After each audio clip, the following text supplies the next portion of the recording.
Donc, bonsoir à toutes et à tous, merci d'être venus en nombre pour assister à la conférence de votre parrain de promotion. Donc, je suis ravi d'accueillir ici M. Philippe Chalmin, donc, historien et économiste. C'est des conférences qui sont passionnantes par rapport aux sujets d'actualité qui vont être traités ce soir. Donc voilà, je ne vais pas en dire plus, je vais laisser M. Chalmin finir de se présenter lui-même. Et je vous remercie de votre attention. J'espère que vous aurez de nombreuses questions vu les sujets qui vont être abordés. Bien, merci. Et écoutez, je suis très heureux, mes chers filleuls, de vous retrouver après 2 ans. Donc, je vous avais vu, vous démarriez votre première année. Vous voilà maintenant avec à l'horizon, on m'a déjà donné la date en septembre 2024 où nous nous retrouverions, mais cette fois-ci pour votre remise de diplôme. Alors pour ceux qui m'auraient oublié un peu, ce que je peux totalement comprendre, je suis, ça vient d'être dit, économiste et historien. Je suis aujourd'hui professeur émérite. Alors émérite, ça ne veut pas dire qu'on a du mérite, ça veut dire qu'on est vieux, qu'on vous a foutu à la retraite et que vous pouvez continuer à faire des cours mais gratos. Voilà à peu près la fonction. Donc je suis professeur émérite à l'Université Paris-Dauphine où je continue à mettre mon nez dans un master d'affaires internationales. Et puis, par ailleurs, j'ai une spécialité qui est celle des marchés de matières premières, que je connais quand même pas trop mal. Je suis en train de préparer le 38e rapport Cyclope, comme j'en fais un par an. Vous voyez que j'ai démarré il y a pas mal de temps, qui couvre l'ensemble des matières premières, alors y compris des matières premières que vous allez transformer peut-être, des minerais et métaux, mais aussi l'agriculture, l'énergie, et puis toute la sphère des marchés financiers et monétaires. Donc voilà un petit peu mes activités. Et ce soir, lorsqu'il m'a été demandé de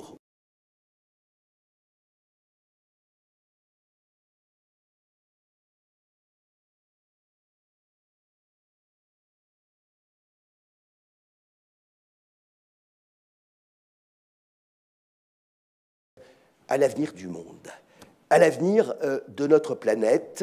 Nous venons de traverser 2-3 années très chargées. Vous faites partie de ce que mes étudiants appelaient les promotions Covid. Au moins, vous en avez vu le bout. Certains d'entre vous, avant, les ont totalement vécues, y compris au niveau de la sortie. Mais au-delà, force est de constater que le monde, en cet automne 2023, n'est pas exactement un havre de paix et d'amour du prochain. Regardez simplement l'actualité, automne 2023, les premières neiges tombent et la guerre s'enlise en Ukraine. Il y a forte chance que sur les 6 mois à venir, on en vienne à une guerre de position, un peu de tranchées, tel qu'on a pu presque s'en souvenir au moment de la Première Guerre mondiale. Donc, guerre en Ukraine, au même moment, on a vite oublié d'ailleurs, l'Azerbaïdjan avait profité de la distraction des Russes pour envahir et occuper le Haut-Karabakh, qui jusque-là dépendait de l'Arménie, le 7 octobre. Le 7 octobre, ça c'est un jour quand même malheureusement à marquer, puisque c'est le jour où le Hamas a perpétré le massacre que vous savez, déclenchant de manière tout à fait consciente une nouvelle guerre dont malheureusement, malgré la petite trêve pratiquée au moment des remises d'otages, dont malheureusement on ne voit guère le but. Une autre guerre d'ailleurs dans cet environnement, alors dont personne ne parle, mais on est en train de se massacrer joyeusement dans un pays qui honnêtement n'en avait pas besoin. Je veux parler du Soudan, qui est en proie probablement à l'une des pires guerres civiles que l'on puisse imaginer. Puis d'ailleurs, si on élargit un peu, je vous rappelle qu'on ne compte plus les coups d'État en Afrique subsaharienne. On a vu le Mali, le Niger, etc.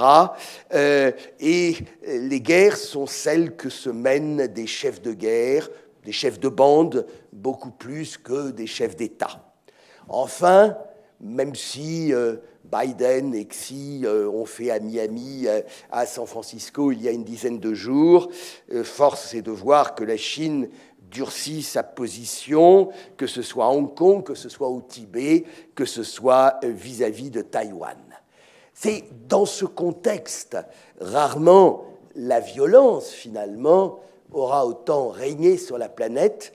C'est dans ce contexte que demain, quand même, va s'ouvrir le grand jamboree climatique mondial, la COP28, qui, comme vous le savez, va s'ouvrir à Dubaï, va réunir près de 70 000 participants pour des résultats que nous espérons, allez, soyons optimistes, être un tout petit peu plus tangibles que ceux des 3 ou 4 COP précédentes. Alors, voilà un petit peu la situation. Mais finalement, ce qui est important, surtout à votre âge, beaucoup plus qu'au mien, mais au mien aussi quand même, c'est que l'on a besoin d'anticiper. On a besoin, peut-être pas de prédire l'avenir, mais d'imaginer quand même un certain nombre de scénarios. C'est vrai qu'aujourd'hui, l'exercice est peut-être un peu plus difficile qu'il ne l'était jusque-là. Alors, vous pouvez toujours regarder le vol des oiseaux ou interroger les entrailles des victimes, comme le faisaient autrefois à Rome les augures et les aruspices. Ceci étant, ça ne vous donnera pas d'indications bien précises. Le tarot peut être d'ailleurs une bonne solution aussi.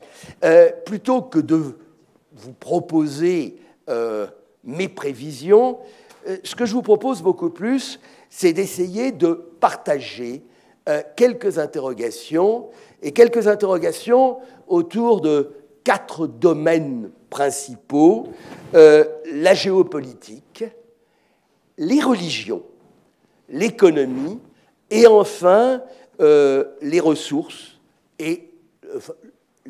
naturelles et le climat. C'est peut-être le domaine où j'ai modestement un tout petit peu plus de compétences que pour les autres. Alors, la première interrogation, elle est bien entendu géopolitique. Comment va se dessiner le monde ?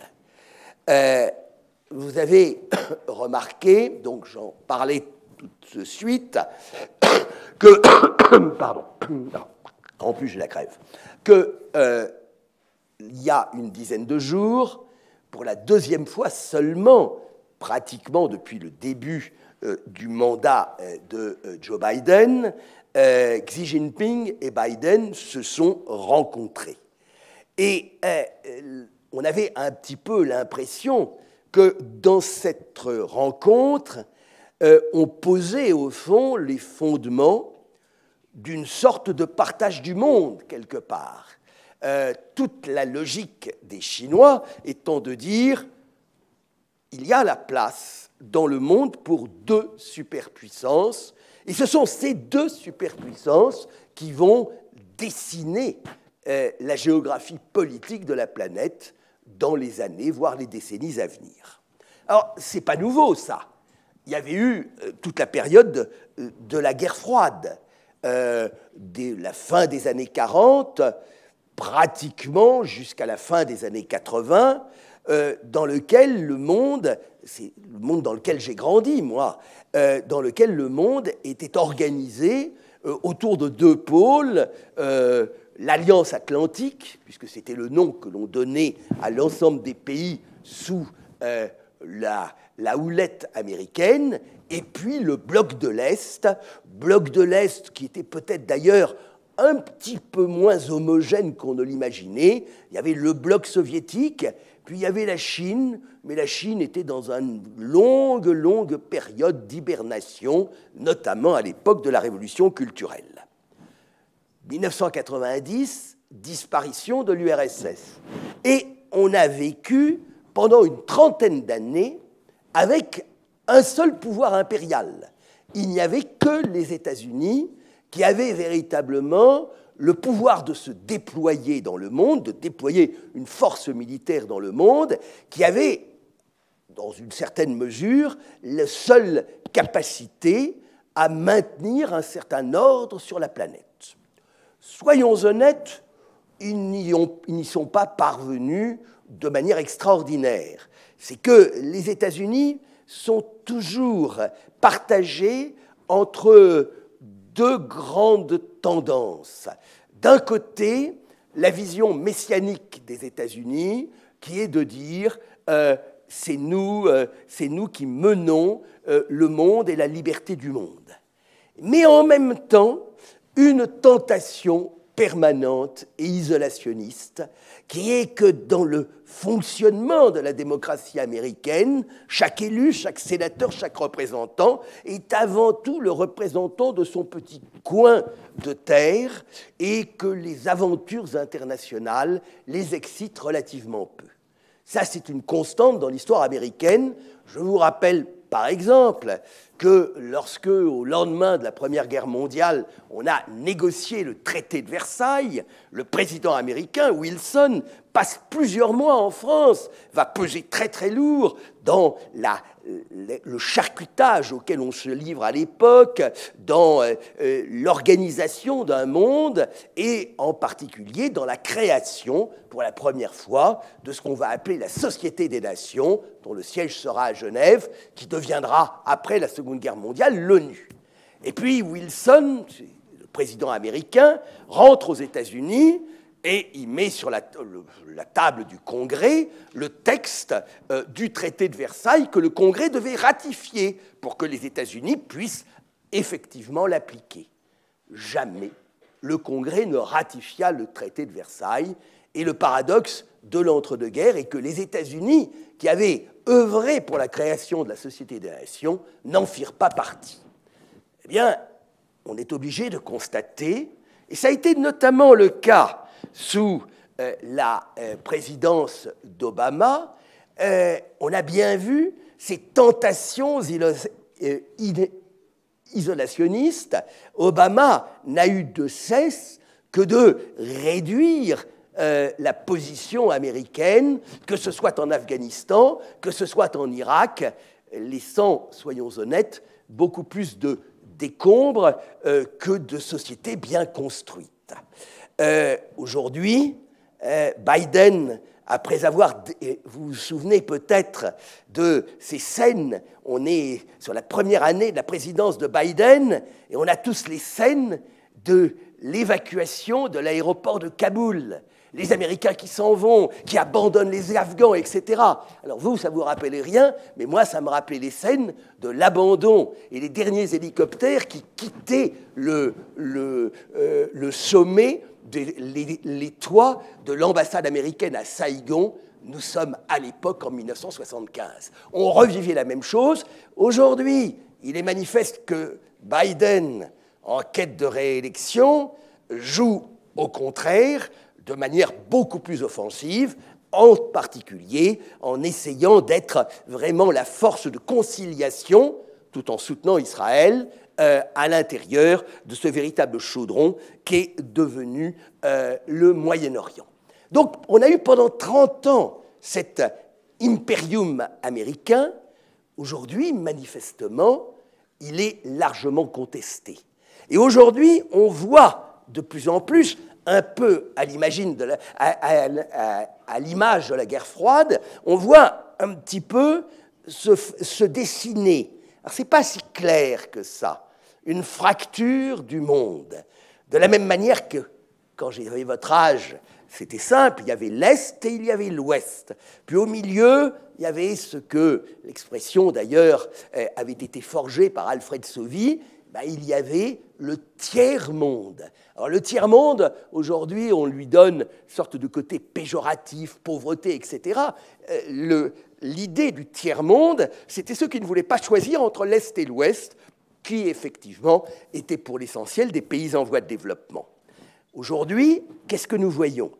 Nous voyons le camp, ouvrez les guillemets, des démocraties. Si ce mot peut avoir encore un sens, appréciez-le quand même. Appréciez d'être dans un pays, dans un ensemble de pays, où la liberté de parole est totale, où la liberté de penser est tout aussi importante. C'est un privilège. Et c'est un privilège que ne partagent pas nombre d'habitants de la planète. L'an prochain, 2024, ce sera une année importante puisque vous allez avoir vos diplômes, ça va être une année record. Plus de la moitié de la population de la planète va être appelée aux urnes. Il va y avoir 4 milliards de gens dans le monde qui vont voter. Mais pour l'essentiel, on ne peut pas dire que ce soit des élections libres, franches et démocratiques, puisque là-dedans, je compte la Russie, je compte l'Inde, qui reste une démocratie, même si M. Modi fait tout ce qu'il peut pour garder son pouvoir, et je compte nombre d'autres pays où la notion d'élection n'a guère de sens. Donc, un côté qui reste, et c'est assez clair, le camp des démocraties, le monde occidental, disons, avec un pôle américain et, soyons honnêtes, un strapontin européen. L'Europe n'est plus au centre de toute chose. Ça fait un certain temps, ce n'est pas nouveau, je le sais, mais c'est encore plus vrai aujourd'hui. L'Europe, en par ailleurs, est éparpillée, reste... J'entends bien qu'il y a des gens qui veulent moins d'Europe. Je continue à penser que le seul vrai cadeau que ma génération ait fait à la vôtre, c'est d'avoir construit l'Europe. Et je peux d'autant plus le dire à Strasbourg quand même. Et que, justement, ce dont nous manquons, c'est d'un véritable exécutif européen, plutôt que de ne pas savoir qui de Mme von der Leyen quand elle est présidente de la Commission, ou monsieur, je n'ai même plus son nom en tête, vous voyez, la chose est importante, le président du Conseil européen, qui est-ce qui doit passer la porte le premier et qui est-ce qui a préséance. Donc l'Europe, malheureusement éparpillée, ne pèse plus guère, elle est un petit peu à la remorque d'États-Unis qui peuvent parfois nous inquiéter. Vous allez être diplômé, me dit-on, au mois d'octobre. Quelques jours plus tard, le 4 novembre, on va avoir quand même quelque chose de joyeusement amusant. Hein. D'ailleurs, c'est rassurant hein, pour nous qui sommes septuagénaires. On a encore, François, on a encore quelques ambitions, finalement. Moi, je suis jeune encore, entre Trump et Biden. Bon, M. Biden a plutôt réussi sa présidence. Il a un tout petit défaut, c'est que quand s'il est réélu, il aura 82 ans, 10 ans de plus que moi quand même, et il commence de temps en temps à avoir des absences, disons. Quant à Trump, ce serait une catastrophe. Ce serait une catastrophe non seulement pour les États-Unis, mais pour le reste du monde. Là, je suis totalement incapable de vous donner une prévision. Il semblerait, si les sondages ont quelque sens, que Trump, aujourd'hui, est plutôt le vent en poupe dans les quelques États qui peuvent être des États clés, des États qui risquent de faire la différence le 4 novembre 2024. En face de ce camp des démocraties, qu'est-ce que nous avons ? On peut dire, là aussi, je caricature un peu, le camp des autocraties. Et le camp des autocraties autour de la Chine.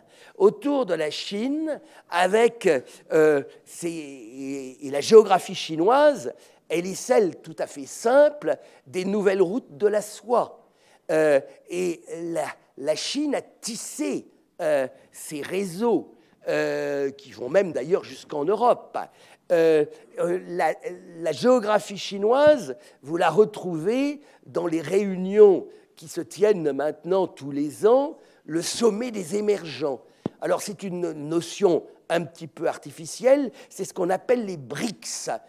Au départ, c'était Brésil, Russie, Inde et Chine. On a ajouté S pour Afrique du Sud, parce qu'il n'est pas un pays émergent, mais il fallait qu'il y ait un pays africain. Puis on vient d'en rajouter 6 autres. Et dans les 6 autres, on compte l'Arabie Saoudite, l'Iran, l'Égypte, l'Éthiopie, l'Argentine même. Et pourtant, vous avez vu quels sont les problèmes argentins aujourd'hui. Mais là-dedans, on voit bien que la Chine tisse sa toile de puissance économique, de plus en plus de puissance diplomatique, de puissance qui, en particulier, très présente dans les continents dotés de ressources naturelles qu'elle n'a pas forcément, que ce soit l'Afrique ou que ce soit l'Amérique latine.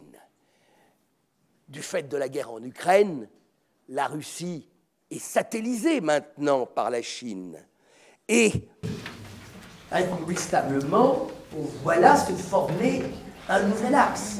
Alors, la fracture est peut-être moins claire qu'il n'y paraît, en ce sens qu'il y a, un petit peu comme à l'époque de la guerre froide, à l'époque de la guerre froide, s'étaient réunis à Bandung, on est en 1954, un certain nombre de pays qui se présentaient comme non-alignés. Vous avez un petit peu des non-alignés qui ménagent la chèvre et le chou. Je pense en particulier à l'Inde, qui est quand même le poids démographique le plus important de la planète, et qui pour l'instant a un modèle économique, je reviendrai sur le modèle chinois, mais qui a un modèle économique qui ne fonctionne pas trop mal. Le problème, c'est qu'actuellement, eh bien, on voit bien que la tendance du gouvernement indien à jouer une vision de plus en plus autocratique, en accentuant en plus les divergences religieuses, et vous allez voir que c'est relativement important. Alors, aujourd'hui, la fracture, elle n'est pas totalement claire. Je pense qu'elle va se clarifier peut-être dans les années à venir, au hasard des conflits. Le conflit en Ukraine a déjà, on a bien vu quels étaient les pays qui restaient ancrés aux côtés de la Russie ou qui ne condamnaient pas la Russie. Le conflit autour d'Israël nous offre d'autres types de cassures. Et puis, il faut attendre probablement ce qui risque de se passer. Il y a des élections importantes, et celles-là, pour une fois, totalement démocratiques, ce sont les élections à Taïwan. Est-ce que la Chine franchira le pas pour essayer de mettre la main sur Taïwan, qui officiellement fait toujours partie de la République de Chine, ou bien est-ce qu'on restera dans le statu quo actuel? La Chine, en tout cas, cessé, et récemment, j'étais à une petite réunion d'experts, et j'étais frappé de voir que la plupart de mes collègues, beaucoup plus avant que moi, mettaient quand même de ces fortes chances, peut-être moins sur un conflit sur Taïwan, qu'un conflit autour de ces petits îlots, donc toute la petite zone de la mer de Chine qui est contestée entre la Chine et le Vietnam, entre la Chine et les Philippines, et même au niveau des autres pays territoriales avec le Japon. Dans ce que nous disons de cette lecture de la géographie du monde, je ne sais pas s'il y en a d'entre nous qui pratiquent peut-être les échecs, mais encore mieux le jeu de Go. Dans le jeu de Go, l'idée c'est de se créer des territoires et d'enfermer l'adversaire de manière à l'étouffer. C'est un petit peu, il faut imaginer la planète aujourd'hui comme un global.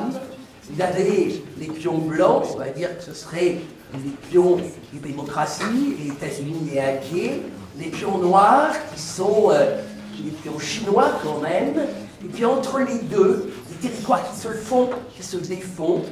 La partie peut être assez longue. Les grands maîtres du Go, d'ailleurs, s'estiment vainqueurs ou vaincus, alors que les débutants comme moi estiment qu'il y en a encore pour des heures avant que les territoires ne soient véritablement totalement conquis. Dans ces affrontements, jouent bien entendu aussi les systèmes politiques. Je suis désolé de vous dire que autant nous aurions imaginé à ma génération vous faire le don et le cadeau d'un monde dont les dictatures auraient disparu. Malheureusement, ce n'est pas le cas. Je suis même surpris de voir de quelle manière, finalement, les dictatures survivent, les dictatures se développent. Alors on me dira, mais les dictatures vont mieux parfois une bonne dictature à une mauvaise démocratie. Certes, la dictature éclairée, c'est admirable. Ce n'est pas un des ingénieurs que j'apprendrai lorsque la lumière s'éteint, il n'y a plus vraiment de dictature éclairée. Et puis, dans ces affrontements, ça va être ma deuxième interrogation, il y a la place des religions. Et la place des religions, elle est peut-être beaucoup plus fondamentale aujourd'hui qu'elle ne l'a été presque dans tout le XXe siècle. Dans tout le XXe siècle, certains philosophes et autres pouvaient prédire la fin du fait religieux. Et d'ailleurs, on a vu monter en puissance des sociétés laïques, des références à la laïcité, du recul du religieux, ce qui paraît légitime d'ailleurs, dans la sphère uniquement privée.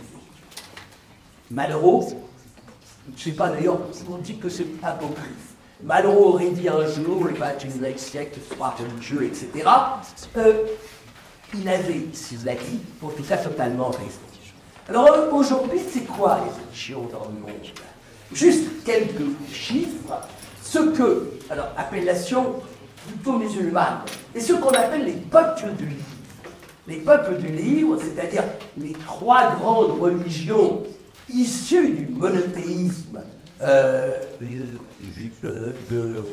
juif, représentent 55% de la population mondiale. Il y aurait aujourd'hui 2,2 milliards de chrétiens, 32% de la population mondiale, 1,6 milliard de musulmans, 23% de la population mondiale, 14 millions de juifs, leur influence étant peut-être plus importante, puisque c'est par eux que tout a commencé.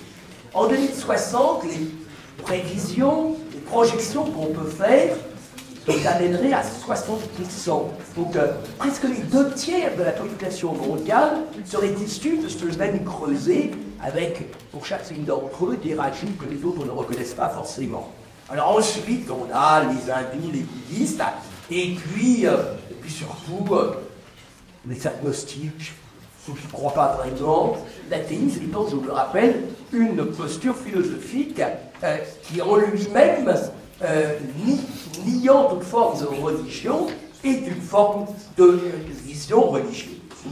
Alors aujourd'hui, il est clair que les religions se retrouvent de facto, même si elles ne sont pas forcément les enjeux principaux, elles se retrouvent de facto au cœur des conflits. C'est le conflit entre Hamas et Israël n'est pas une guerre de religion. Il ne faut surtout pas d'ailleurs en faire une guerre de religion. C'est avant tout une guerre autour de l'espace, une guerre autour des frontières, autour finalement de la vanité de penser que l'on peut avoir deux États qui cohabitent à peu près correctement. Il se trouve que le véhicule religieux a quand même enflammé, que le véhicule religieux joue assez largement dans les différences que l'on peut sentir dans cet ensemble plus proche du Moyen-Orient, entre musulmans et chrétiens, mais entre chiites et sunnites,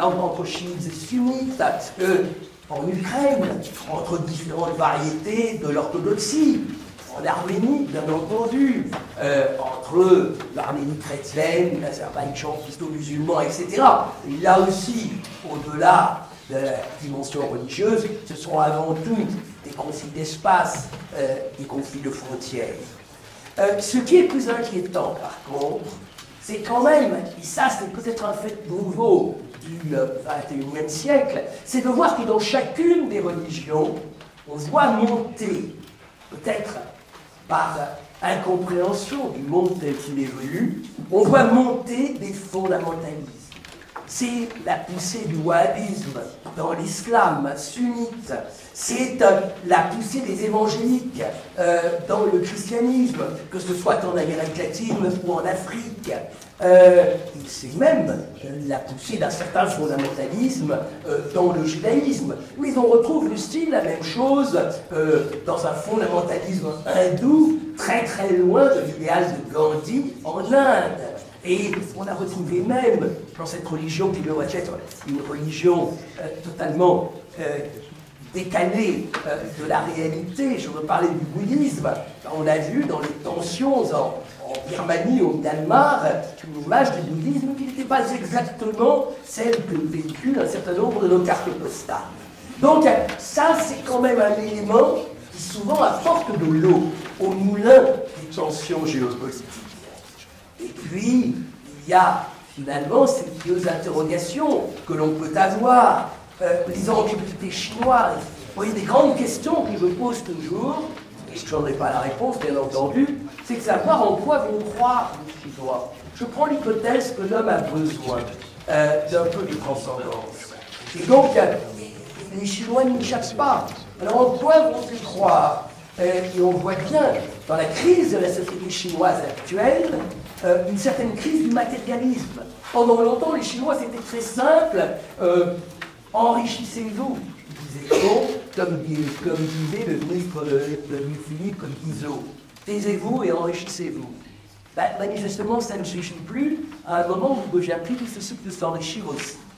C'est aussi le moment, il est parallèle, où on assiste quand même à une forte déchristianisation de toute la société occidentale qui est restée quand même très marquée par son identité chrétienne. Donc, mon 21e siècle religieux dont parlait Malraux, les religions, elles restent quand même indéterminantes. Et un déterminant presque incontournable lorsqu'on analyse l'évolution de la planète. L'homme aspire à la transcendance. Et il a une quête de sens, à tous les âges d'ailleurs. En plus on devient vieux qu'il faut s'interroger, je sais bien, mais quand même.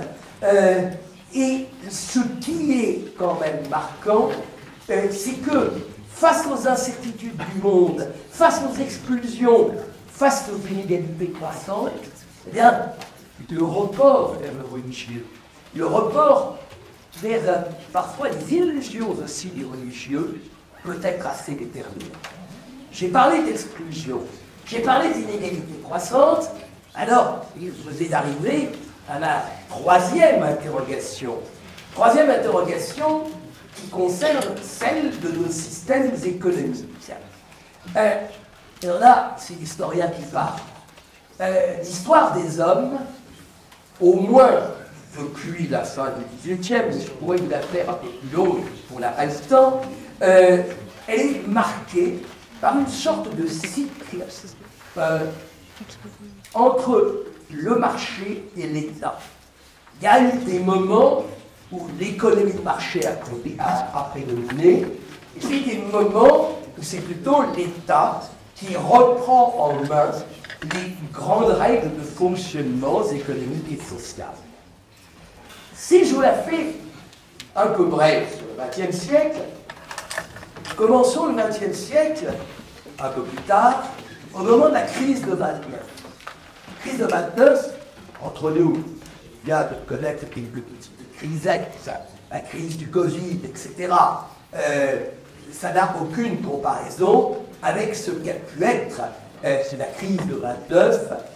Sachez qu'en 1932, le PIB des États-Unis était seulement 60% de celui de 1928. Vous voyez ce que ça représente comme coup de frein considérable. En réaction à la crise de 29, en réaction finalement au malfonctionnement de cette économie de marché quelque peu dégradée, c'est le moment où l'on invente aux États-Unis, mais en Europe aussi, où l'on invente l'État-providence, où par ailleurs se met en place une autre, alors l'État-providence dans le cadre d'économie qu'on pourrait qualifier d'économie sociale de marché, avec une autre variante qui était un petit peu plus dirigiste, qui a été l'immense parenthèse communiste. Ceci a perduré sur la Seconde Guerre mondiale, l'après-Seconde Guerre mondiale, cette période que l'on a appelée les 30 Glorieuses. Et finalement, peu à peu, la paralysie quand même, après quelques réussites, la paralysie qui s'en a découlé, a provoqué dans une certaine mesure le retournement que l'on a connu dans les années 70.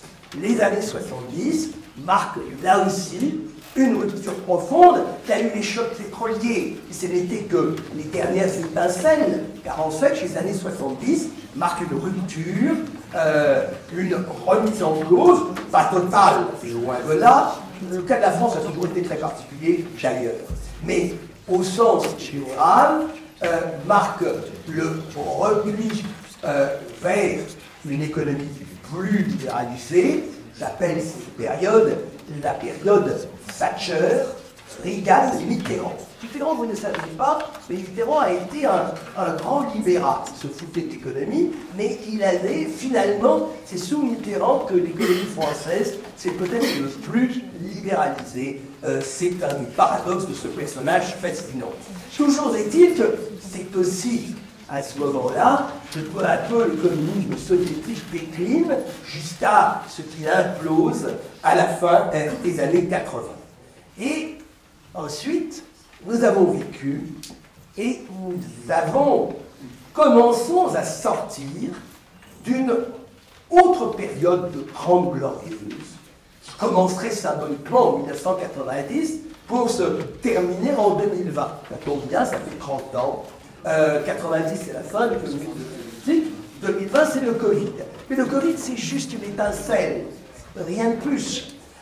C'est en fait 30 ans, 30 glorieuses, de forte croissance économique mondiale, dans le cadre d'une véritable révolution industrielle.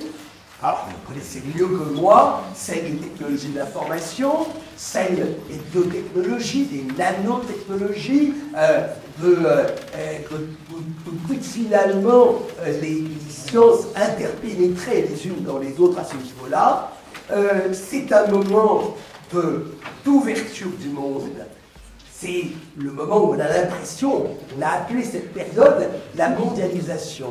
Et finalement, les 30 glorieuses, je les qualifierais des 30 glorieuses de la mondialisation heureuse.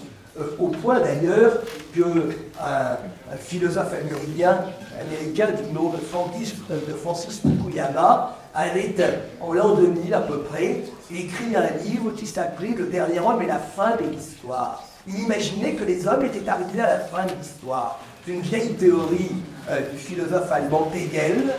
Je peux vous la faire d'ailleurs, comme dans les contes de fées.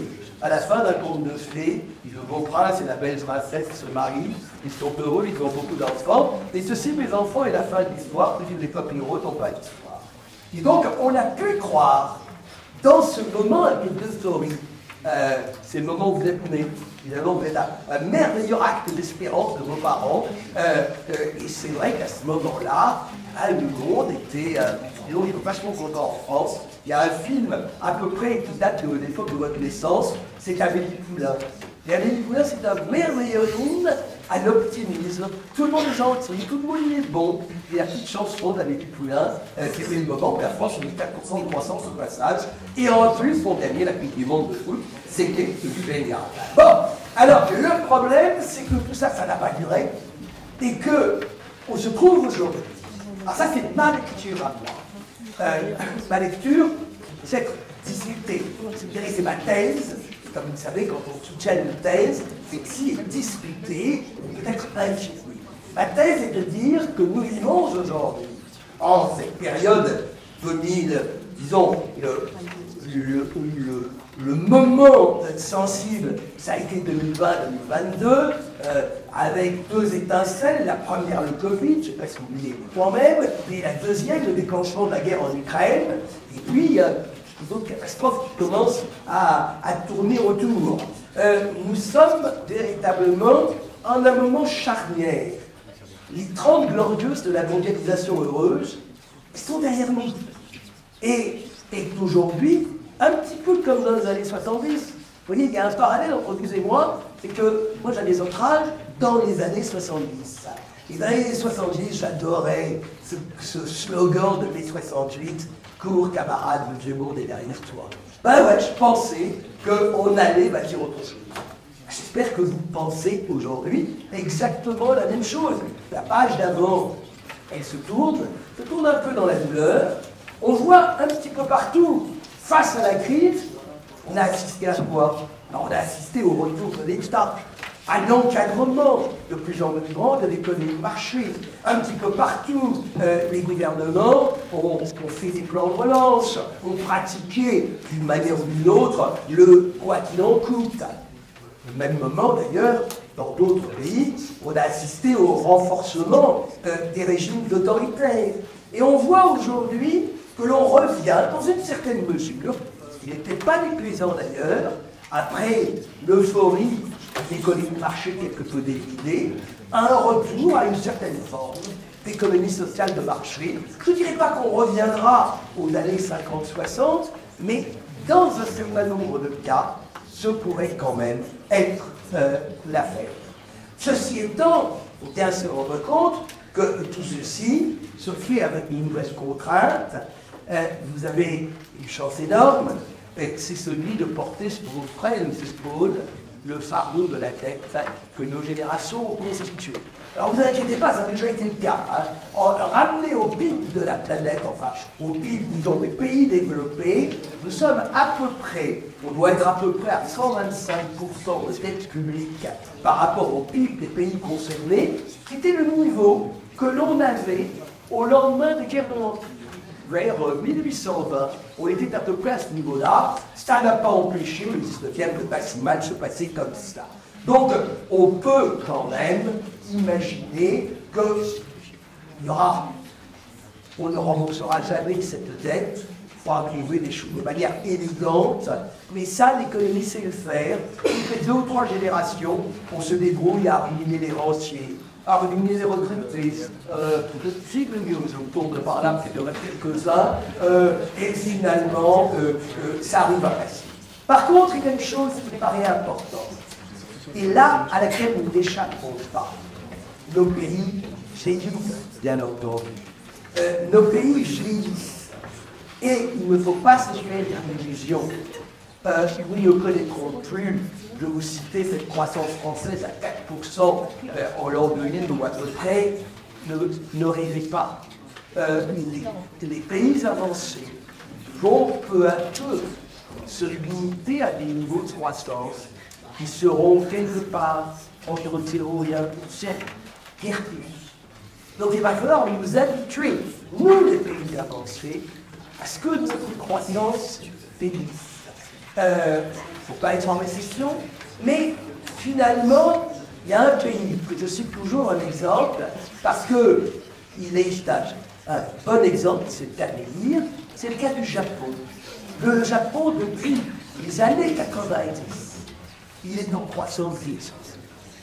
La population japonaise diminue, c'est un pays qui n'a pas d'immigrants, pour des tas de raisons, elle diminue effectivement, et c'est un pays qui a quand même conservé l'essentiel quand même de son équilibre, c'est le stade et sociétal. Le modèle japonais sera peut-être à regarder. Vous allez quand même vivre, que vous avez des espérances de vie extraordinaires, largement supérieures aux nôtres. Vous direz presque l'essentiel des 21e siècle, et vous allez vivre des sociétés où peu à peu, d'ailleurs, vous serez au fil du temps parmi les plus. C'est vrai. Ça, c'est la croissance pour les pays avancés. Par contre, alors, arrêtez de croire, et surtout, je ne veux pas entendre, quelqu'un me posait la question, je ne veux pas entendre le thème de la décroissance. La décroissance, c'est dramatique. C'est idiot. Il y a encore des tas de pays dans le monde qui ont besoin de croissance, qui ont besoin, parce que la croissance, c'est l'optimisme. Cette croissance, bien entendu, elle est difficile à gérer. Elle crée des inégalités, c'est évident, mais on en a besoin. Les pays, et ce qu'on appelle les pays émergents, c'est de la croissance à 5% ou plus. L'Inde doit faire cette année 7% de croissance. La Chine, par contre, là, est une vraie question. Je reviens d'ailleurs, les économies géopolitiques vont de concert. Je reviens à mon interrogation géopolitique. La Chine, pendant longtemps, je disais à mes étudiants, c'est extraordinaire.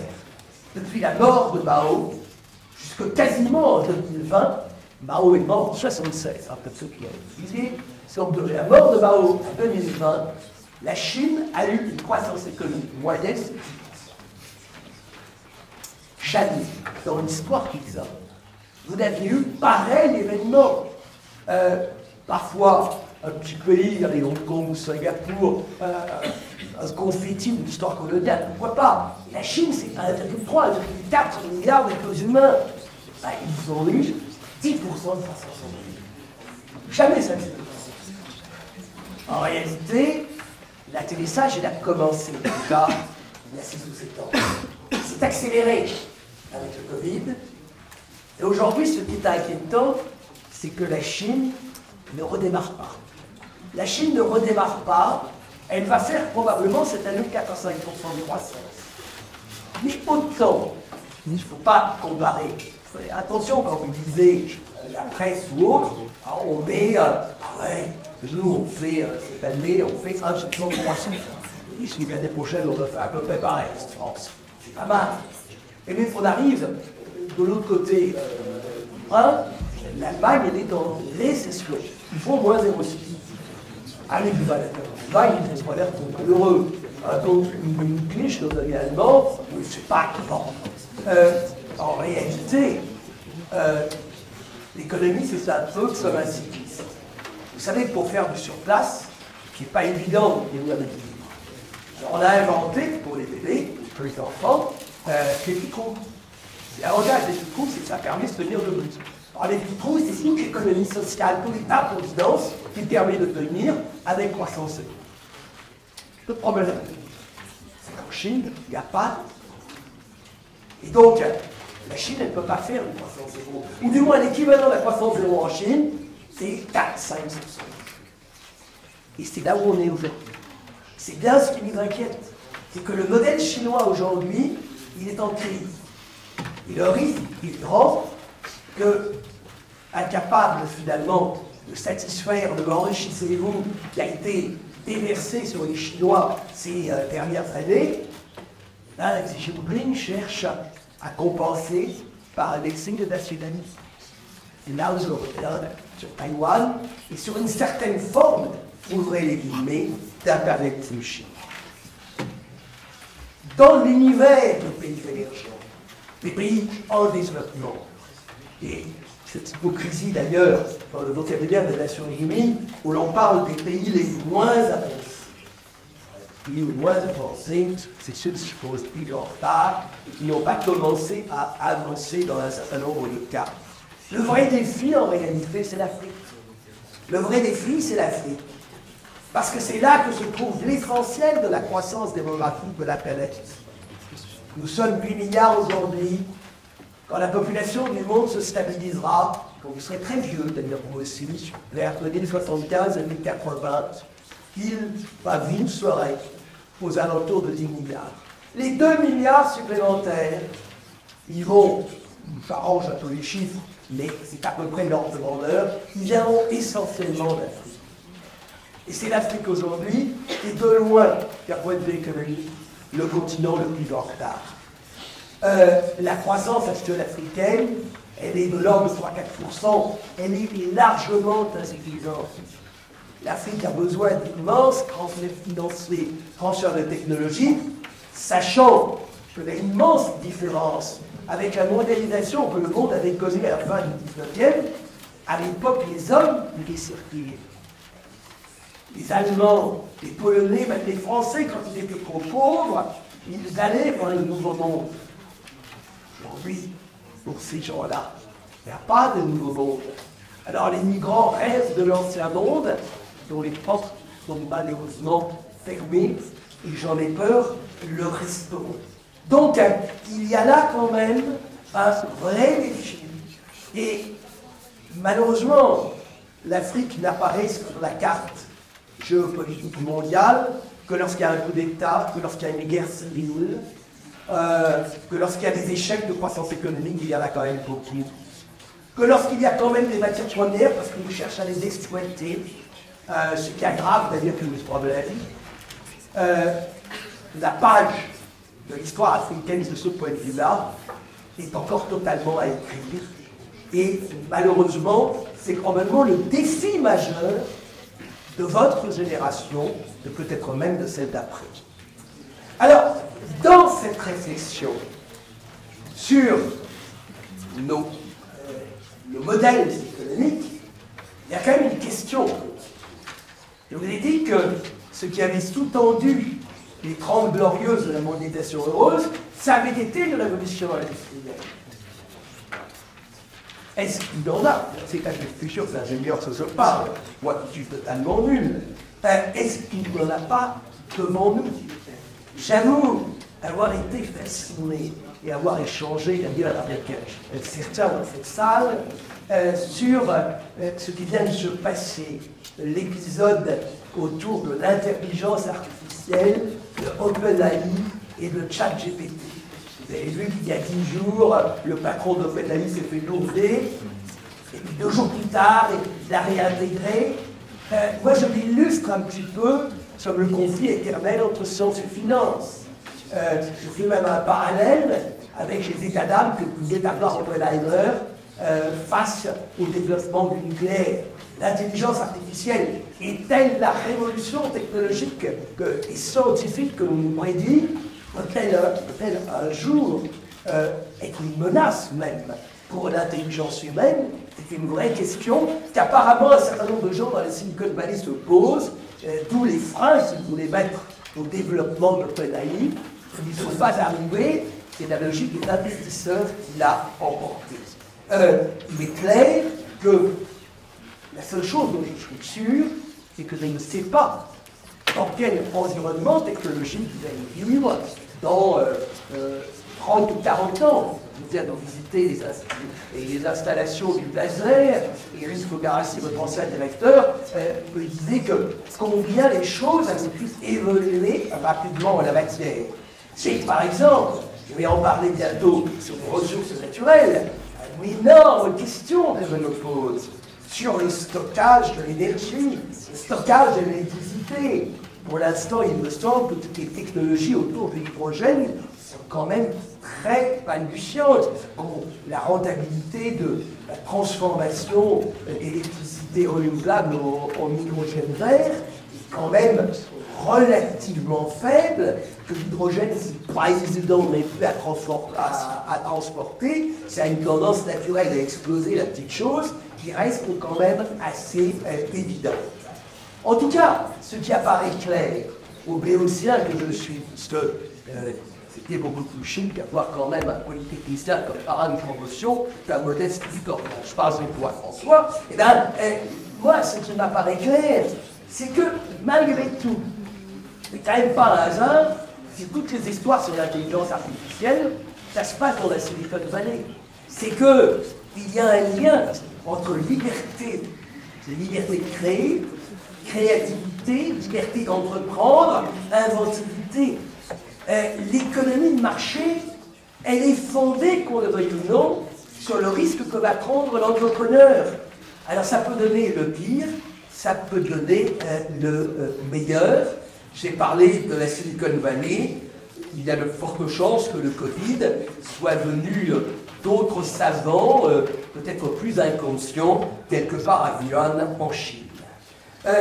Et de ce point de vue-là, si je reviens à ma fracture entre the West versus the Rest, ben, c'est clair que pour l'instant, l'Occident a une énorme avance, me semble-t-il, dans le domaine de la créativité, dans le domaine de l'inventivité scientifique, avec ce risque éternel qui est celui d'être l'apprentissage. Nous en aurons en tout cas besoin pour répondre à la dernière interrogation que je voudrais partager avec vous, qui est celle des ressources, du climat. En clair, notre planète est-elle à bout de souffle? Demain va s'ouvrir la COP28. Tout le monde est conscient du changement climatique, de la nécessité qu'il y a, sinon au minimum de le réorienter, d'en freiner les conséquences, donc d'aller dans le sens d'une grande transition énergétique. Donc, et pas que, il y a d'autres sujets bien entendu, donc se pose, comme toujours, l'éternelle question de la disponibilité des ressources. Changement climatique, je crois que c'est une évidence, c'est indiscutable. La probabilité pour qu'au XXIe siècle, la température moyenne de la planète augmente au minimum de 1,5, et certains vont jusqu'à 3 degrés, c'est évident. Qu'il soit nécessaire d'agir, c'est évident aussi. Grossièrement, j'ai toujours l'impression de me répéter, nous sommes aujourd'hui encore très largement à l'âge du pétrole et du charbon. L'idée, c'est que, avant la fin de ce siècle, peut-être pas aussi rapidement que le veulent certains politiques, on arrive à l'âge renouvelable, non carboné, et éventuellement d'ailleurs non méthanisé. Carbone et méthane sont deux choses qu'il faut vraiment mener en parallèle. Cela risque quand même d'être le grand combat du XXIe siècle. Et ça va prendre, à mon sens, beaucoup plus de temps. Regional now. Bon, c'est merveilleux, parce que à ce moment-là, on jouit totalement du silence. Bon, je ne pousserai pas la cruauté de vous demander où est-ce que j'en étais, ça ce serait peut-être un peu vache. Donc, je vous disais que nous étions encore aujourd'hui à l'âge du pétrole et du charbon. Demain, et à demain, que nous espérons quand même proche, l'âge des renouvelables non carbonés, non méthanisés, mais ça prendra du temps. Ça prendra du temps, et il y a un certain danger, à mon sens, chez un certain nombre d'intégristes de l'écologie totale, de vouloir confondre vitesse et précipitation. Il me semble que, dans un premier temps, l'objectif c'est quand même d'éradiquer le charbon. Alors ça, nous on l'a pratiquement fait en Europe, sauf de l'autre côté du Rhin, d'ailleurs, et en Pologne, où les Allemands ne sont toujours pas sortis du charbon. Il faut quand même le rappeler. Mais le vrai du charbon, c'est la Chine, c'est l'Inde. Dans le train, je lisais une nouvelle que l'Inde est en train de relancer ses exploitations de charbon souterraines. Le charbon représente 80% de la génération d'électricité en Inde, 70% en Chine. Bon, c'est quand même quelque chose. Donc, sortir du charbon, si on peut remplacer le charbon par le gaz, c'est peut-être, c'est bien, le gaz c'est pas bien, le gaz c'est un fossile, le gaz c'est quand même du carbone, moins, il y a en plus, dans l'exploitation du gaz, il y a un certain nombre de saletés, etc. Je l'entends bien, c'est peut-être un moindre mal. Faut-il, je voulais parler du méthane. La source de méthane principale, c'est pas compliqué, vous allez faire un tour en forêt noire ou dans les Vosges, vous regardez nos jolis prés avec nos jolies vaches, ben voilà la source de méthane. Est-ce qu'il faut éradiquer tous les ruminants et découvrir tous les régales bio? Je ne suis pas sûr que ce soit totalement la solution. Remplacer l'énergie fossile, c'est payant. Mais le problème, c'est qu'on risque de tomber dans d'autres dépendances. Et là, c'est des produits sur lesquels vous serez peut-être amenés d'ailleurs à travailler. Ceux d'entre vous qui sont venus aujourd'hui à l'université, en trottinette électrique, vélo électrique, conseille à vos âmes de faire du musculaire, c'est vachement mieux quand même. Là-dedans, il y a une batterie. Dans la batterie, il y a un note cathode, dans la note. Je ne sais pas, mais vous corrigerez si je me trompe. La note, c'est du graphite. La cathode, ben, c'est du lithium. Après, puis je vous rajoute une petite dose de cobalt. Je vais peut-être éventuellement remplacer le cobalt par du nickel. Je peux mettre éventuellement du manganèse, etc. Tous ces métaux, ben, ce sont des ressources naturelles dont nous sommes privés. Alors on peut en trouver. Mais si je prends le cas du cobalt, 60% des réserves mondiales du cobalt se retrouvent dans un pays vachement sympa. Ils sont tous heureux les vivre et de s'aimer les uns les autres. C'est la République démocratique du Congo. Surveiller les élections qui vont avoir lieu le 20 décembre prochain dans ce petit Eldorado, qui est un des problèmes majeurs d'ailleurs de l'Afrique subsaharienne. Le métal d'ailleurs, dont on risque d'avoir le plus besoin, qui est peut-être le plus essentiel et qui risque d'être le grand métal stratégique du XXIe siècle, c'est QBET. C'est l'un des usuels électro.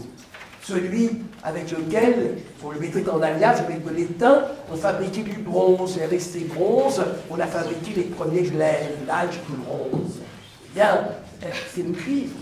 Le cuivre, je m'apprendrai, il est indispensable pour les branchements de l'électricité, pour son stockage.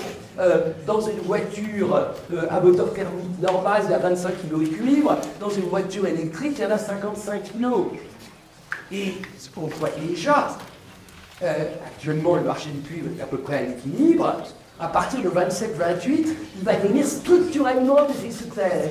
Et ce sont souvent d'ailleurs les mêmes écolos qui s'indignent du développement de nouvelles mines et qui en même temps poussent au transport vert et à la circulation la plus verte possible. Et donc, on voit bien quand même toutes les limites qui se posent à nous. En termes de dépendance, c'est admirable, bien entendu, que de faire de l'énergie solaire, de mettre sur les Vosges ou la Forêt-Noire de belles éoliennes. Mais quand vous savez que 80% des panneaux solaires sont fabriqués en Chine, que deux des trois principaux acteurs mondiaux de l'éolienne sont une société privée, une société publique chinoise, vous voyez que l'on passe d'une dépendance vers une autre. Là aussi, je ne suis pas forcément fondamentalement inquiet. Je pense en particulier qu'on a encore d'énormes progrès à faire en termes de recyclage. Si j'avais un conseil de carrière, c'est de vous intéresser aux déchets. Nous sommes d'énormes producteurs de déchets. Une partie de ces déchets reste non valorisée. Certains ne le sont pas, d'ailleurs.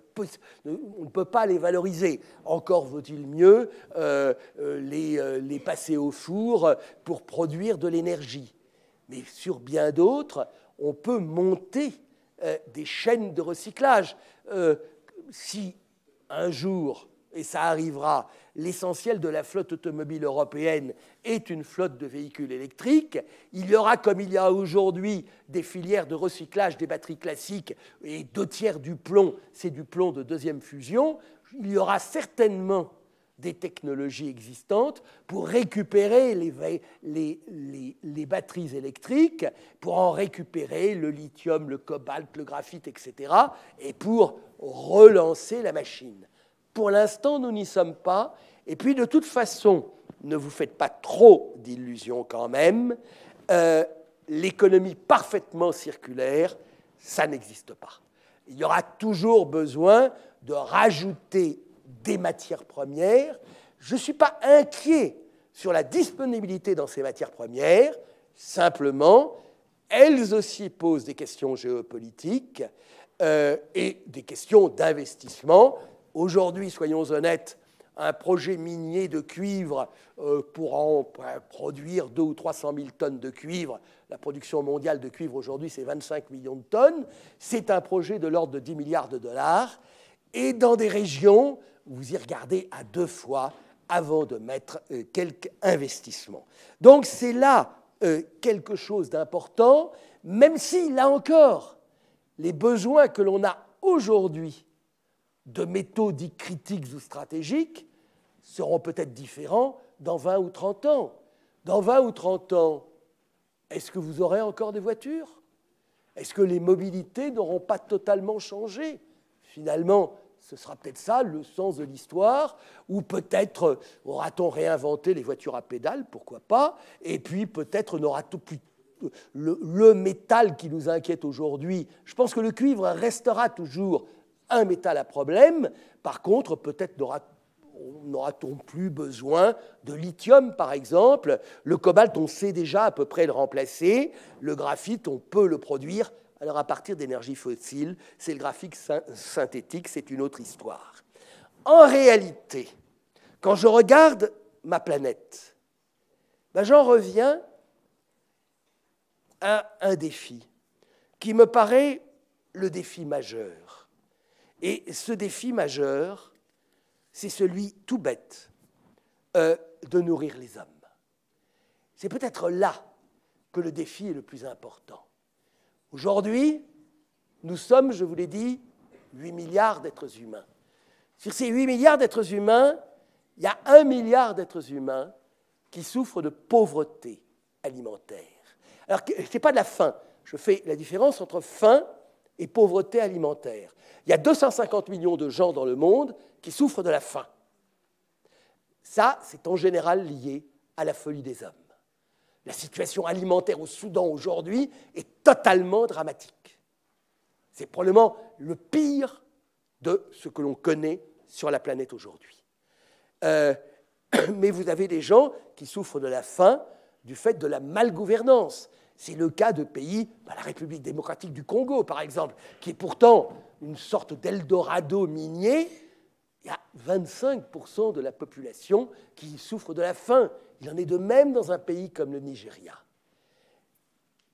250 millions souffrent de la faim, mais 1 milliard d'êtres humains, donc 750 millions en plus, souffrent de pauvreté alimentaire. C'est avant tout un problème économique. Ça peut être aussi, du fait du changement climatique, du fait des évolutions sur la longue période du climat, ça peut être aussi un problème de production agricole. Si on prend l'hypothèse, alors, on ne va pas chercher à nourrir 10 milliards d'obèses américains. Non. Je ne suis pas sûr qu'on ait envie de nourrir 10 milliards de véganes. Et qu'un bon équilibre, c'est un bon mélange. Ben regardez, en Alsace, la choucroute, des protéines végétales, le chou, et quand même quelques protéines animales plutôt sympathiques. Bon, eh ben, tout ça, ça veut dire qu'il faut être capable, dans le courant de ce siècle, de multiplier quasiment par 2 la production agricole de la planète pour satisfaire les besoins de 10 milliards d'êtres humains, besoins équilibrés, et d'éradiquer la pauvreté alimentaire. Ça, c'est un vrai défi. C'est un vrai défi qui éclaire aussi tous les débats que l'on peut avoir. La seule chose dont je sois à peu près persuadé, c'est que l'agriculture bio ne peut pas nourrir le monde. C'est très très sympa le bio. Simplement, on réduit les rendements de moitié. Je ne sais pas très bien comment on peut faire. On peut nourrir quelques bourgeois bobos des zones riches avec du bio. On peut se faire du bio en Europe. Ce n'est pas gênant.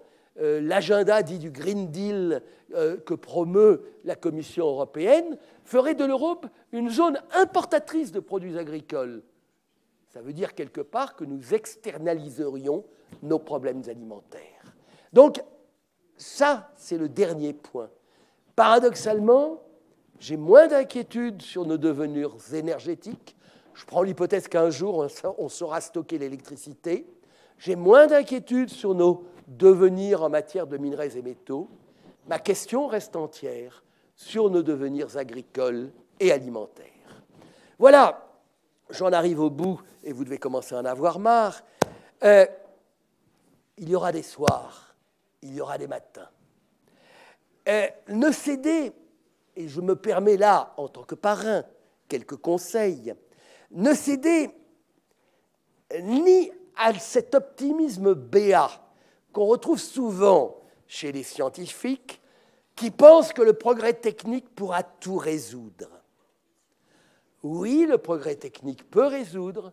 Il pose nombre de questions d'éthique. Je citais l'intelligence artificielle, je n'ai pas cité, mais j'aurais pu développer sur les manipulations génétiques et autres. Ne cédez donc ni à cet optimisme béat, ni en même temps au pessimisme noir, qui a été parfois un peu celui de votre génération, covidienne, etc. Pessimisme de ceux qui voient la planète brûler, qui voient finalement le monde s'enfoncer dans la violence, les inégalités se creuser, et qui se demandent on n'a plus de place sur cette planète. Ni l'un ni l'autre. Si vous vous souvenez, je ne sais pas si vous en souvenez, mais il y a 2 ans, quand je vous ai fait mon premier discours de parrain, on m'avait demandé de mettre un peu votre promotion sous la pensée de quelqu'un de bien plus éminent que moi. Et à l'époque, j'avais proposé Raymond Aron. Or, je ne sais pas si certains d'entre vous ont eu la curiosité de lire un peu Raymond Aron. Je ne me fais pas trop d'illusions. Raymond Aron était donc un économiste, un philosophe et un économiste plutôt libéral, à une époque où l'on a préféré avoir tort avec Sartre qu'avoir raison avec Aron. Et en 1969, dans une interview, Raymond Aron a dit la chose suivante, qui me paraît particulièrement bien s'appliquer à ce que va être votre place dans le monde. Il disait, je cite, « Je crois que tout est toujours en question.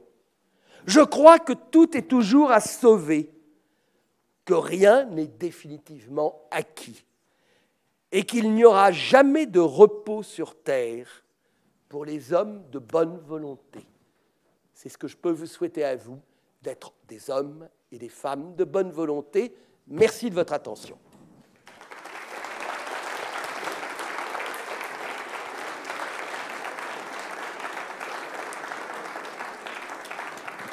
Bon, je ne sais pas, monsieur le directeur, s'ils ont le droit de poser des questions. S'il y a le temps, si vous en avez marre, vous pouvez partir. Hein.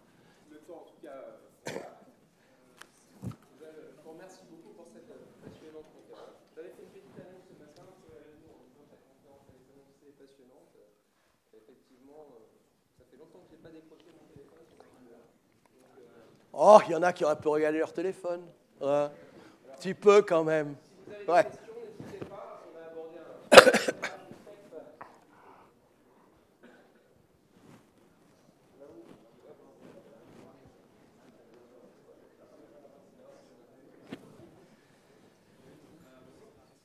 Je ne sais pas si ça marche, mais...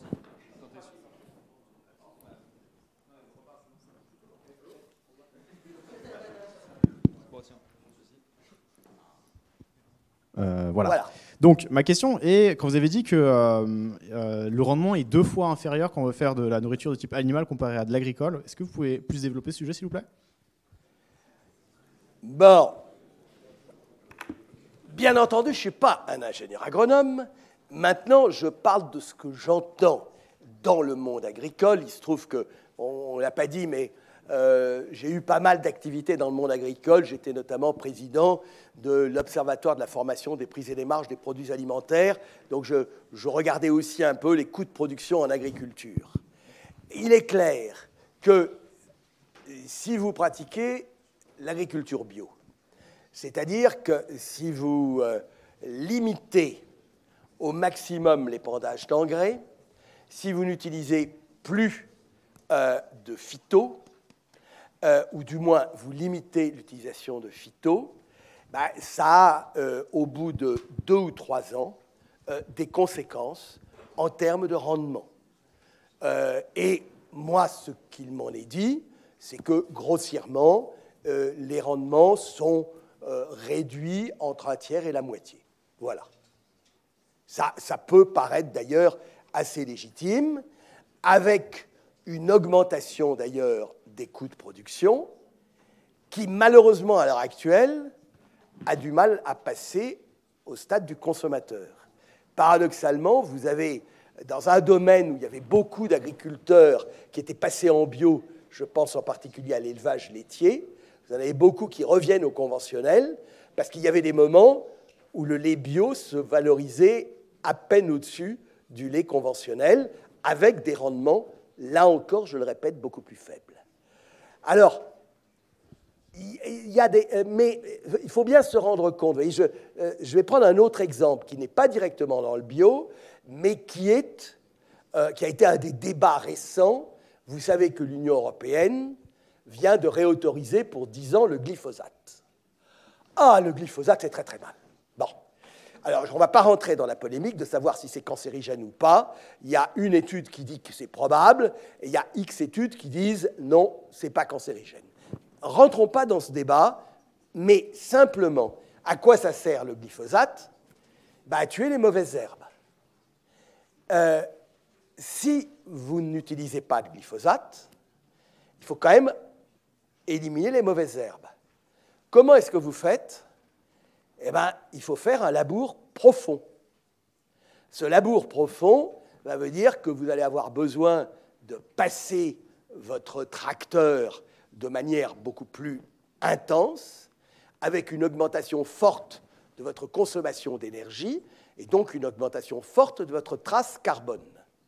L'avantage du glyphosate, c'était qu'on pouvait faire du labour léger, voire éventuellement, c'était la grande mode, du non-labour. On ne labourait plus. Ce qui, paraît-il, n'était pas mauvais d'ailleurs pour les sols. Simplement, il fallait se débarrasser des adventices, donc des mauvaises herbes, et donc utiliser le glyphosate pour lequel on n'a pas trouvé d'équivalent. Et vous voyez qu'en touchant quelque chose qui peut être effectivement dangereux, potentiellement, on ne sait pas très bien, principe de précaution, je l'entends, on modifie des équilibres dans les pratiques agricoles qui peuvent paradoxalement se traduire par une augmentation de la trace carbone de l'agriculture. Aucun choix n'est jamais totalement blanc ou noir. On a toujours tendance à raisonner en termes binaires.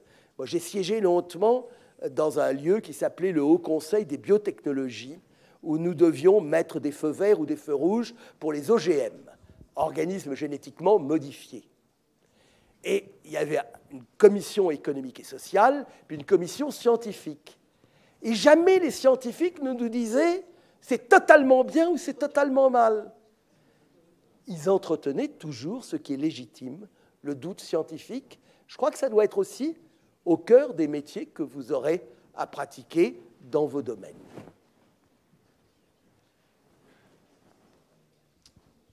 Oui. Il y en a. Il y a quelqu'un? Une question d'abord. Ah oui. Ouais. Alors, je voulais avoir votre avis sur une ressource qui est considérée comme le sang de notre économie, qui est le pétrole. Ouais. Parce que, je ne sais pas si vous le savez, mais en 2008, on a passé le pic de production de pétrole conventionnel et qu'aujourd'hui, notre économie est perfusée au pétrole bitumineux du Venezuela, des États-Unis et du Canada. Ouais. Et je voulais savoir si, une fois qu'on aura épuisé ces stocks, on pourra encore avoir de la croissance, sachant qu'une crise pétrolière, ce sera comme dans les années 70, mais quand on n'en aura plus, ce sera pire. Écoutez, mon pari est qu'à la fin de ce siècle, il y aura toujours du pétrole et que les hommes seront suffisamment intelligents pour ne plus l'utiliser. Alors, le peak oil, ça c'est un truc intéressant. Pendant longtemps, on a discuté de savoir quand allait avoir lieu le peak oil. Le peak oil, c'était le pic de production. On ne l'a pas encore atteint. Parce que, contrairement à ce que vous pensez, les sables bitumineux de l'Alberta, je les mets un peu à part. Ça ne pèse pas quand même très, très lourd.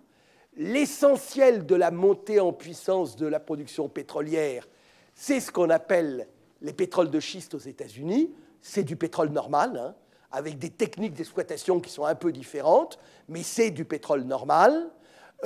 Je suis d'accord que les plus grosses réserves de pétrole dans le monde, c'est le Venezuela. Ça, c'est un pétrole lourd, plus difficile à traiter, mais je dirais on sait le faire. Et donc, la question du peak oil ne se pose plus, ou du moins, quand on parle de peak oil aujourd'hui, c'est de la consommation qu'on parle. Le grand débat, c'est de savoir quand est-ce que le monde va atteindre son pic de consommation. Et beaucoup, alors il y a un débat entre l'Agence internationale de l'énergie et l'OPEP, les uns disant 2030, les autres disant 2040. Mais le pic de consommation, il va intervenir et ensuite ça va baisser. Et je pense que ça baissera assez rapidement. Ça baissera assez rapidement, en particulier dans la fonction transport. Je pense, mais là j'atteins mes zones d'incompétence technologique, je pense que le pétrole sera plus difficile à remplacer, ou du moins qu'on aura plus de mal à s'en passer, notamment dans la pétrochimie. Mais la pétrochimie, c'est grand maximum 20 millions de barils jour. Marché mondial du pétrole, aujourd'hui, c'est 100 millions de barils jour. Et production cette année, c'est 103 millions de barils jour à peu près. Hein. On est plutôt en situation excédentaire. Donc, le pétrole, comme le gaz... Enfin, au fond, le paradoxe, c'est que les trois grandes ressources fossiles, on n'a pas vraiment de problème d'approvisionnement. Le problème, c'est de s'en passer. On commence à le faire. Ça ira, je pense, plus vite sur le pétrole, paradoxalement, que ça n'ira sur le charbon. Mais je ne suis pas trop inquiet, même si, alors évidemment, ça va vous choquer, mais il est logique, je sais bien que tout le monde a tendance à dire « Ah, les horribles pétroliers, Total qui continuent, alors ouais, ils mettent une petite paille dans le renouvelable, et puis ils mettent tout sur des grands projets, etc. » On a aussi besoin de reconstituer nos réserves, nos ressources. Les projets de Total, Total est présent un petit peu dans le bassin du Permian entre le Texas et la Louisiane, grossièrement, mais on voit de nouveaux investissements arriver et je pense qu'on en aura besoin pour maintenir la disponibilité, alors, si possible à des prix quand même suffisamment élevés pour que justement on soit incité quand même à utiliser et à accélérer les changements.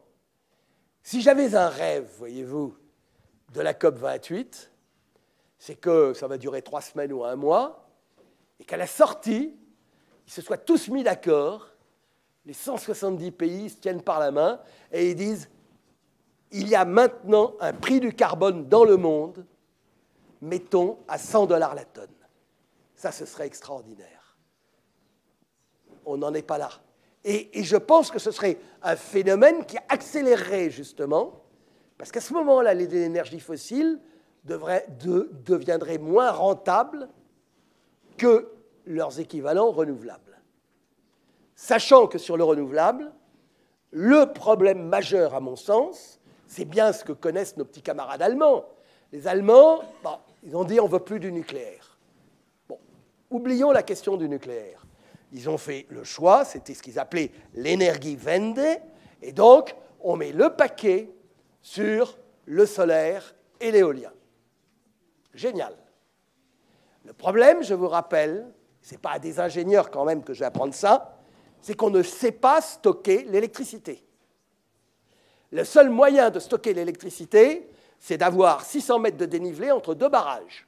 Donc quand vous avez de l'électricité bon marché, vous l'utilisez pour remonter la flotte, et finalement, la flotte qui est dans votre barrage supérieur, c'est de l'énergie pratiquement stockée. Bon, vous conviendrez avec moi que ce n'est pas quelque chose, il n'y a pas beaucoup d'endroits dans le monde où on peut faire ça. Pour le reste, on ne sait pas stocker l'électricité. Qu'est-ce qui s'est passé avant même 2022? En 2021, août 2021, pour des raisons météo que j'ignore, panne de vent dans toute l'Europe du Nord et notamment en Allemagne. Baisse de 40% de la production d'électricité éolienne. Quand on n'a pas d'électricité, qu'est-ce qu'on fait? On est obligé quand même de tourner. Donc on fait appel à l'énergie fossile de remplacement.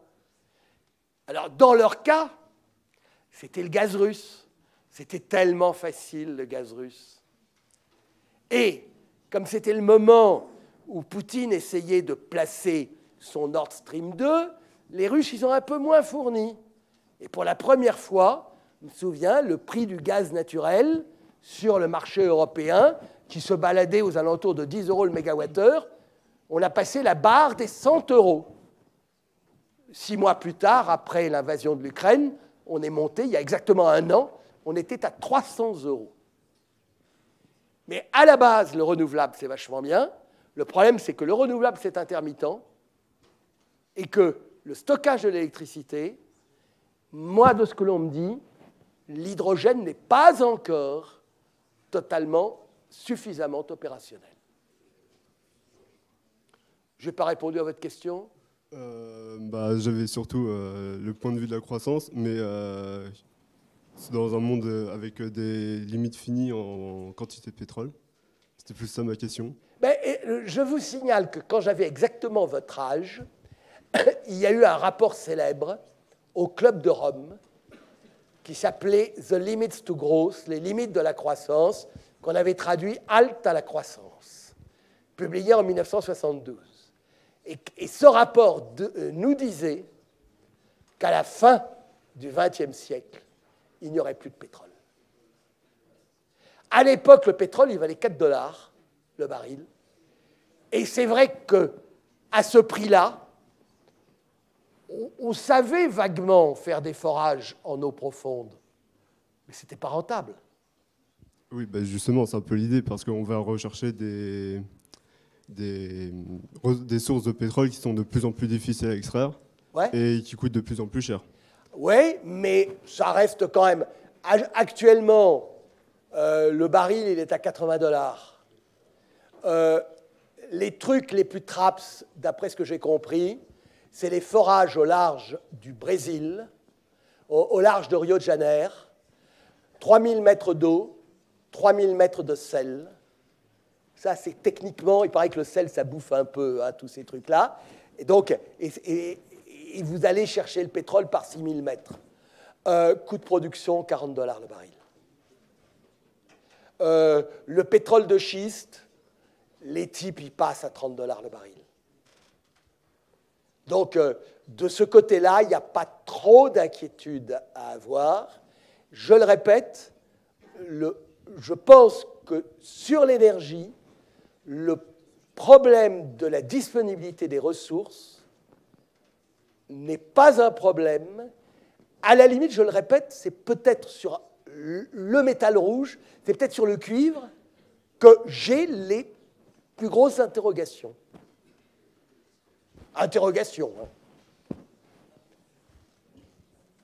Autre question. Oui. Alors justement, ma question était autour de l'énergie, et avec une question qui touche peut-être en particulier l'Europe, qui est autour de la législation et de la catégorisation des sources d'énergie. Je pense particulièrement au vote récent qu'il y a eu à la Commission sur les énergies vertes ou non. Et qu'est-ce que vous pensez justement sur la catégorisation des énergies, si ça peut être quelque chose de bénéfique pour le développement de certaines, ou au contraire ça peut ralentir de l'innovation sur certains secteurs énergétiques qui seraient ainsi catégorisés comme non verts, mais où il y aurait peut-être des moyens de développement futurs. Bon, alors, bien entendu, mes zones de compétences restent limitées. Le grand débat politique, ça a été de savoir quand même dans quel sac on mettait le nucléaire. Le nucléaire, je vous le rappelle, c'est l'énergie décarbonée par excellence. Elle est même plus décarbonée que même que les énergies renouvelables. Parce que dans le renouvelable, vous avez quand même du carbone pour faire la construction d'une éolienne, elle n'est pas décarbonée, et le recyclage des panneaux solaires n'est pas une évidence extraordinaire. Bon. Le débat du nucléaire est un débat européen et quand même largement irrationnel, dans la mesure où le refus du nucléaire est quand même devenu, dans une certaine mesure, la marque de fabrique d'un certain nombre de partis politiques, vous voyez, auxquels je pense. Qui en ont fait parce que c'est facile de communiquer là-dessus. Et finalement, on communique facilement en faisant peur aux gens. Le nucléaire a un track record, malgré les 3 accidents célèbres, qui est exceptionnel par rapport à peu près à toutes les autres sources d'énergie. L'hydroélectricité, quand on regarde le nombre de barrages qui ont craqué, c'est aussi assez dangereux quand même, quand on regarde bien. Maintenant, je pense que le débat sur le nucléaire est forcément un débat très limité. la France est finalement le seul pays qui, à un moment donné, a fait un choix. Alors j'en conviens qu'il n'était pas un choix démocratique. On ne va pas demander aux gens de voter sur le nucléaire. La décision sous Pompidou des années 70, c'est une décision technocratique. On est à l'époque, je réponds à ce que disait votre camarade, on est à l'époque en train de se dire on va manquer de pétrole, et donc il faut remplacer. On a joué, et on est le pays qui a joué à fond la carte du nucléaire. On n'est pas le pays nucléaire le plus important, mais on est le pays qui continue quand même à tirer 60% de son énergie du nucléaire. Et c'est quand même plutôt, me semble-t-il, une bonne chose. Maintenant, ne vous faites pas d'illusions. Le nucléaire, c'est un joujou qui est extrêmement sophistiqué, qu'on ne peut mettre, qu'on ne peut pas mettre dans toutes les mains, qu'on ne peut pas mettre dans tous les pays. Construire une centrale nucléaire comme il y en a aujourd'hui dans le golfe arabo-persique, c'est, à mon sens, de l'inconscience. Et aujourd'hui, le nucléaire représente des coûts d'investissement considérables. On a eu quand même des retards assez considérables dans les nouvelles, les EPR. Le premier EPR, il aura été chinois finalement. Donc, quelque part de ce côté-là, je pense que de toute manière, l'avenir du nucléaire restera relativement limité. Le pays qui a le plus de problèmes aujourd'hui, c'est la Chine. Parce que la Chine, ils sont quand même conscients du problème. C'est le pays le plus en pointe sur le renouvelable. Et ils continuent à tirer 60% de leur électricité, c'est du charbon. On a même cette aberration que la Chine est devenue... la Chine produit aujourd'hui la moitié de l'aluminium mondial, et l'essentiel de cet aluminium, l'aluminium c'est quoi? C'est de la bauxite et de l'alumine avec de l'énergie. Donc il faut de l'électricité. Et bien, cette électricité, elle est produite à partir de charbon. C'est une absurdité que la Chine soit un producteur d'aluminium, au passage. Bon. La Chine joue la carte du nucléaire, mais le nucléaire ne remplacera pas le charbon en Chine. Ils ne pourront pas. Alors, je reviens au cas européen. Moi, la taxonomie, elle ne me choque pas. Je pense qu'effectivement... Alors, il y avait le nucléaire, puis il y a le cas du gaz. Est-ce qu'on peut faire une exemption pour le gaz si le gaz prend la place du charbon? Oui. Mais j'ai des amis, Christian de Pertuis, on est très proche et qui écrit beaucoup là-dessus. Christian estime qu'il faut mettre le gaz naturel dans le même sac que le pétrole et le charbon. Moi, j'ai tendance à dire que le gaz naturel, c'est un peu l'énergie de transition entre pétrole et charbon d'un côté, renouvelable de l'autre, qu'on ne peut pas faire tout d'un coup. Et d'ailleurs, c'est bien ce que vient de faire l'Allemagne, puisque l'Allemagne vient de se doter en catastrophe de terminaux de regazéification de manière à importer du GNL. Bon. L'autre problème que vous n'avez pas posé, la vraie question, me semble-t-il, pourquoi est-ce que la crise a été... Et l'année dernière, vous en rendez peut-être pas compte, parce que, bon, vous payez peut-être vos factures d'électricité, mais en France, on est un merveilleux pays où l'État plafonne, l'État encadre. C'est quand même pas mal de ce côté-là. Mais il faut se rendre compte que dans les années 2010, un mégawattheure de gaz naturel, ça valait, je vous l'ai dit, entre 5 et 15 euros. Il y a un an, on est monté à 300 euros. Dans les années 2010, un mégawattheure d'électricité, ça se baladait entre 40 et 70 euros. Il y a un an, à certains moments, on est monté à 1000 euros. Aujourd'hui, on est retombé. Mais c'est vrai que le modèle de formation du prix de l'électricité en Europe mériterait d'être revu. À l'heure actuelle, c'est le principe, on est en économie de marché, et donc c'est le dernier kilowattheure de la dernière centrale appelée qui fait le prix du marché. Donc, c'est la centrale la moins rentable, Et pendant longtemps, c'était pas mal parce que du coup, c'était le renouvelable. Aujourd'hui, la dernière centrale appelée, c'est la centrale à gaz. D'où la corrélation totale que vous avez eue et que vous avez encore aujourd'hui, à court terme, entre prix du gaz et l'électricité. Croyez-moi, l'année dernière, énormément d'entreprises dans lesquelles vous avez peut-être fait vos stages ou dans lesquelles vous serez appelé à travailler, les mecs qui se sont dit, mais bon, notre facture électricité, elle a totalement explosé. Je ne sais pas comment l'université, d'ailleurs, nous, on a eu des problèmes à Dauphine. Comment vous avez réglé vos problèmes? Je ne sais pas comment vous êtes chauffé, d'ailleurs, au gaz, à l'électricité. Alors, c'est vrai que vous avez l'électricité de Strasbourg, donc c'est un peu particulier. L'Alsace est un truc un peu particulier. Mais, comment? 25 millions de factures de l'université de Strasbourg, ensuite l'an dernier, uniquement pour les prix de l'énergie. Voilà. Voilà.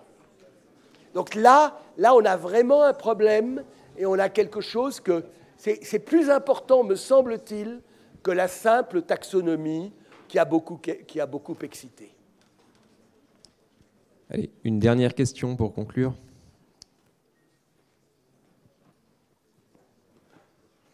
Ah si, tiens.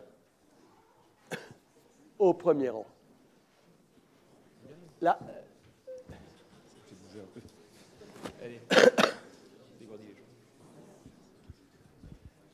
Du coup, on a beaucoup parlé de l'Afrique. La plupart des problèmes dont vous avez fait part dans cette conférence, ils sont beaucoup centralisés en Afrique, et avec notamment le problème de créer de la croissance dans un pays, enfin dans un continent qu'on a beaucoup besoin. Et du coup, ma question, c'est comment est-ce que vous voyez créer de la croissance en Afrique alors qu'il y a un grand nombre de pays qui sont soit décentralisés, soit des autocraties corrompues, et du coup sur lequel on n'a pas vraiment de prise ou de levier d'action. Donc comment vous voyez le fait de créer de la croissance en Afrique, quoi? Je vous remercie de la question, je suis incapable d'y répondre. Est-ce que le nom de René Dumont vous dit quelque chose? Personne? Bon, René Dumont, quand même, moi j'ai fait la campagne de René Dumont, ça a été le premier candidat, à l'époque on ne disait pas encore vert, mais écolo, à la présidence de la République française. Nous sommes au printemps 1974, lorsque fut élu Valéry Giscard d'Estaing. René Dumont, donc, est l'ancêtre des Verts. Il était prof à l'agro et il avait écrit à la fin des années 60 un livre qui s'appelait « L'Afrique noire est mal partie ». Alors, c'est plus politiquement correct de parler d'Afrique noire, bien entendu. L'Afrique, malheureusement, reste très mal partie.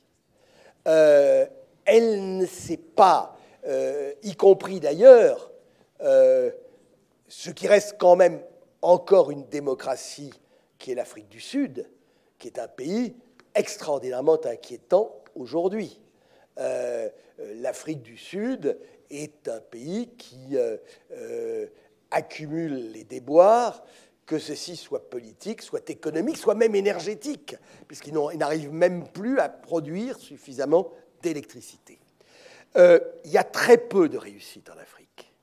À un moment, on avait pensé que l'Éthiopie était en train de décoller, elle est retombée dans les affres des guerres civiles. On cite toujours le Rwanda. Alors ça, ce serait le modèle de la dictature dite éclairée. Il y a des élections au Rwanda l'an prochain. Ça, c'est très très simple, c'est Kagame qui va gagner. La fois précédente, il avait gagné avec 99% des voix. Ça, c'est des bonnes démocraties, vous voyez. Bon. Mais le Rwanda marche relativement bien, mais c'est un tout petit pays et qui vit quand même en parasite des autres, et notamment en exploitant une partie des richesses de la RDC. J'ai malheureusement pas de bonnes solutions. Il n'y a pas aujourd'hui un pays africain en voie de décollage. Je vois plutôt l'accumulation des problèmes. J'ai pas mal d'amis qui sont plutôt afro-optimistes. Et j'aime pas être afro-pessimiste. Oui, la semaine prochaine, je vais en Zambie. J'étais en Côte d'Ivoire il y a 3 semaines. Je vais souvent en Afrique. L'Afrique est dotée de ressources naturelles. Là, il y a quelque chose dont je n'ai pas parlé, qui est une constante de l'histoire, malheureusement. J'espère qu'elle va ne pas se confirmer au XXIe siècle. C'est la malédiction des matières premières. malheureusement, les pays producteurs de matières premières sont des pays qui sont, pour lesquels la malgouvernance devient quasiment inhérente, si vous voulez. Et c'est vrai que voir des pays... Je vous prendre un exemple. À un moment, ça a été la vitrine du FMI en Afrique, c'était le Ghana. Le Ghana, c'est un pays, en plus, ils avaient de la chance, parce qu'il y a eu des coups d'État militaires au Ghana, et puis ils ont eu un type vachement bien, qui était le Flight Lieutenant, le lieutenant Jerry Rawlings, qui prend le pouvoir, et puis qui rend le pouvoir aux civils, puis qui se fait élire démocratiquement. Et il a remarquablement géré la démocratie ghanéenne. Le Ghana n'avait pas grand-chose. Ils avaient un peu d'or. Autrefois, ça s'appelait la Côte de l'Or. Et c'était surtout un gros producteur de cacao. Mais la production agricole, c'est quand même différent. Et donc, le Ghana, à un moment, était la vitrine du FMI. Puis un jour, malheureusement, le malheur est tombé sur le Ghana. Ils ont découvert du pétrole. Ils ont exploité le pétrole. 3 ans plus tard, ils allaient faire la manche auprès du FMI. Et malheureusement, le Ghana ne s'est pas sorti de cette malédiction des matières premières. Et ça, malheureusement, c'est une constante en Afrique. Regardez la RDC, regardez l'Angola, regardez même l'Afrique du Sud, regardez le Zimbabwe. Vous voyez, je vais donc la semaine prochaine en Zambie, et le thème, parce que la Zambie, elle vit 20% du PIB zambien, c'est l'exploitation du cuivre. Donc, ils sont plutôt bien placés. Ils vont se redévelopper sur le cuivre. Et tout mon thème, c'est attention à la malédiction des matières premières, the commodity curse. Et ça demande avant tout des capacités de gouvernance qu'on ne retrouve pas beaucoup dans les pays africains. Il faudra surveiller d'ailleurs, il y a un pays, moi, que j'aime bien, qui est le Sénégal, qui est le seul pays africain où il n'y ait jamais eu, depuis l'indépendance, de coup d'État, ni de révolution, etc. C'est d'ailleurs, il n'y a que 2 pays dans le monde qui, depuis leur indépendance, ont connu des transitions démocratiques permanentes. C'est l'Inde et le Sénégal. Il y a l'année prochaine une élection au Sénégal. On va voir ce que ça donnera. Mais je n'ai pas de réponse à votre question. Il ne faut pas sombrer dans l'afro-pessimisme, mais c'est quand même que de décennies perdues. Allez. Voilà. Merci de votre attention. Je m'aperçois qu'il est 7h20, donc vous avez largement gagné le reste U. Allez, merci.